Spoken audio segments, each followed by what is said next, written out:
Alors, exercice 4A. Alors, donc toujours pareil. Est-ce que on en parle d'ailleurs si on demandait juste comme ça, est-ce que f admet un maximum? Là, on voit tout de suite que non, puisque si je prends f de x, ça me fait 2x puissance 4, et donc ça tend vers l'infini quand x tend vers l'infini. Donc f n'est pas majoré, n'admet pas de maximum global.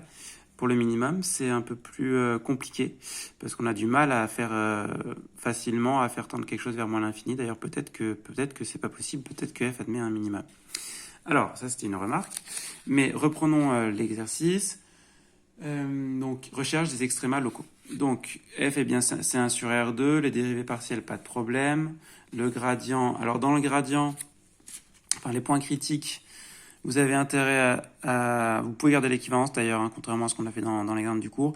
L1 donne L1 plus L2, même si c'est pas un système linéaire, ça marche quand même. Et ça vous fait x cube plus y cube égale 0, donc y égale moins x. Et quand vous remplacez, vous avez trouvé 3 points critiques. 0, 0, racine de 2 moins racine de 2, et moins racine de 2, racine de 2. Alors, on n'est pas du tout étonné, vu la symétrie de f par rapport à x et y, que si j'ai trouvé x0, y0, eh bien, je peux échanger les rôles de x et y. Donc, en fait, non seulement on n'est pas étonné d'avoir ces deux points-là, mais ils sont de même nature. C'est-à-dire qu'on va en étudier qu'un. Si on trouve par exemple que c'est un minimum local, alors celui-là aussi, et même global, ou tout ce qu'on veut. Donc il y aura en fait que 2 études à faire, 0, 0 et racine de 2 moins racine de 2.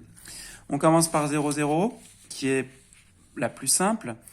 Donc, alors j'ai mis directement, on commence un peu à avoir l'habitude, vous pouvez passer par le delta, mais c'est vrai que comme f de 0 c'est 0, et qu'on est en 0, 0, delta ça va avoir la même forme que f. Alors, est-ce que on peut essayer de montrer qu'il y a pas de...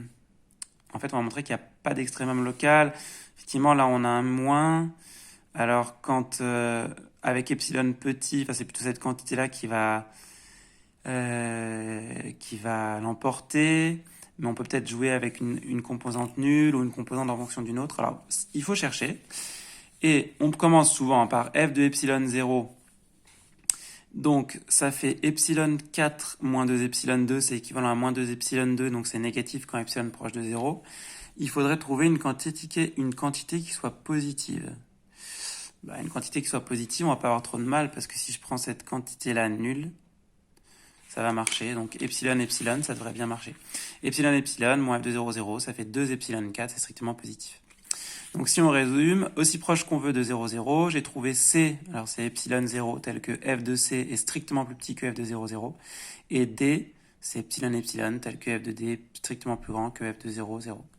Donc 0, 0 est bien un point cell. Hein, c'est bien aussi proche que je veux, puisque j'ai des quantités, des coordonnées qui sont infiniment petites, donc la norme est infiniment petite, ou plus exactement, la norme de chaque point moins l'origine est infiniment petite. On fait une pause là et on passe à l'autre point. Alors, l'autre point, c'est racine de 2 moins racine de 2. Vous pouvez calculer sa valeur. Ça fait, en sa valeur point f vaut moins 8. Bon, d'accord. Et surtout, je fais mon delta avec h et k réel éventuellement petit. Alors, il y a du calcul. Je vous laisse développer. Il n'y a rien d'extraordinairement compliqué non plus. Mais deux remarques. Ça se développe par la formule du binôme, tout simplement. Hein. H4...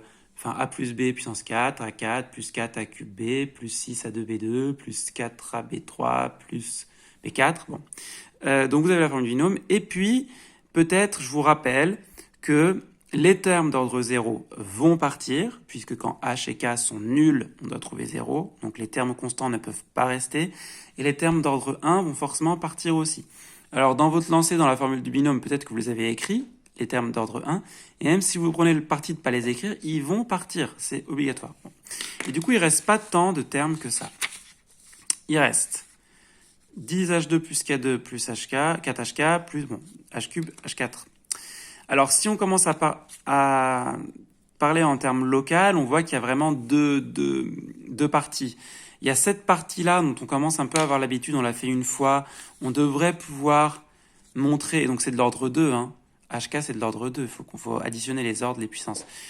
On va devoir pouvoir montrer, comme il y a quand même 10 qui est assez important, qui va l'emporter, que ça reste positif.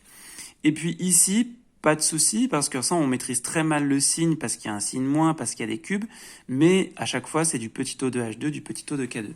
Alors, plus précisément, je vais recopier derrière.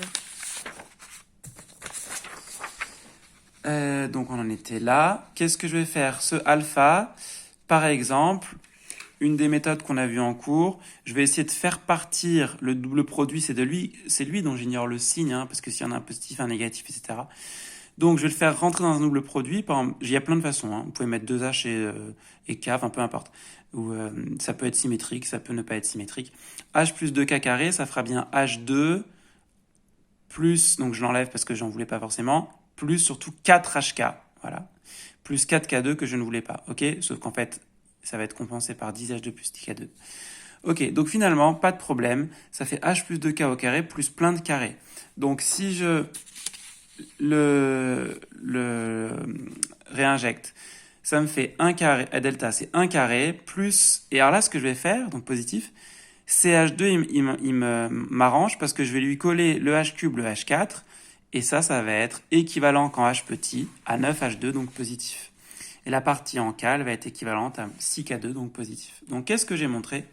Que en effet, quand H et K petit, quand HK proche de 0, la différence est positive. Ou si vous voulez, pour être plus précis, il existe un voisinage V de 0, 0, tel que quel que soit HK dans V, delta HK est plus grand que 0. Tout ça pour dire que c'est un point de minimum local. Au moins. Alors, bien entendu, ça c'est un peu compliqué. Si c'est un minimum local, se pose tout de suite la question, est-ce que c'est un minimum global? Petite pause. Mais là, il faut un petit peu d'indication peut-être. Il y aura deux méthodes principales. Soit vous arrivez, comme on l'a fait en cours, à montrer par le calcul que le delta, il est positif indépendant pour tout H et K dans R2.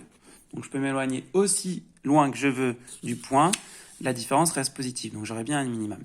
Alors là, je trouve que dans cet exercice-là, il faudrait une indication. Par exemple, si on vous dit montrer que, vérifier que ce delta-là, qui est avec du cube, du 4, etc., il se factorise comme ça, pas de souci. Mais c'est trop difficile à faire tout seul. Donc à ce moment-là, vous prenez cette expression que vous appelez G de HK, vous la développez et vous vérifiez que vous tombez sur delta HK. Vous prenez un peu de recul et vous dites, bah, au bout du compte, ça veut dire que delta HK, je l'ai écrit que comme des produits des sommes de carrés, donc c'est positif. Encore une fois, sans indication, ça me semble difficile. Il y a une autre méthode. Il n'y a pas beaucoup de calculs, mais en termes de raisonnement, il faut réfléchir un peu. Alors, l'autre méthode, on va essayer d'utiliser, je vous la présente, et en fait, l'idée, c'est que on pense que cette quantité, le terme prépondéra, dès que x et y sont un peu loin de 0, c'est ça qui va prépondérer. Donc, la plupart du temps, cette quantité devrait être positive. En particulier, plus grand que moins 8, ce qui est le minimum qu'on pense peut-être global. Alors, soyons peut-être plus précis. Si je veux essayer de minorer cette quantité, je peux majorer x moins y au carré, donc j'ai majoré par inégalité triangulaire, et puis xy en module, c'est plus petit qu'un demi de x2 plus y2, donc pas de souci pour dire que x moins y2 est plus petit que 2x2 plus 2y2. Donc, quand j'enlève 2 fois x moins y2, au bout du compte, ça va être plus grand que si j'enlève cette quantité. Donc, f de xy, il est plus grand que ça. Et ça, je vais le factoriser. Si j'écris que c'est x carré fois x carré moins 4 plus y carré fois y carré moins 4, c'est positif dès que x est plus grand que, en module que racine de 2, et y en module que racine de 2. Alors, pourquoi tout ça? Je fais un premier bilan. Qu'est-ce que je viens de trouver? Je viens de trouver que dès que x est en module plus grand que racine de 2 et y en module plus grand que racine de 2, f de xy est positif.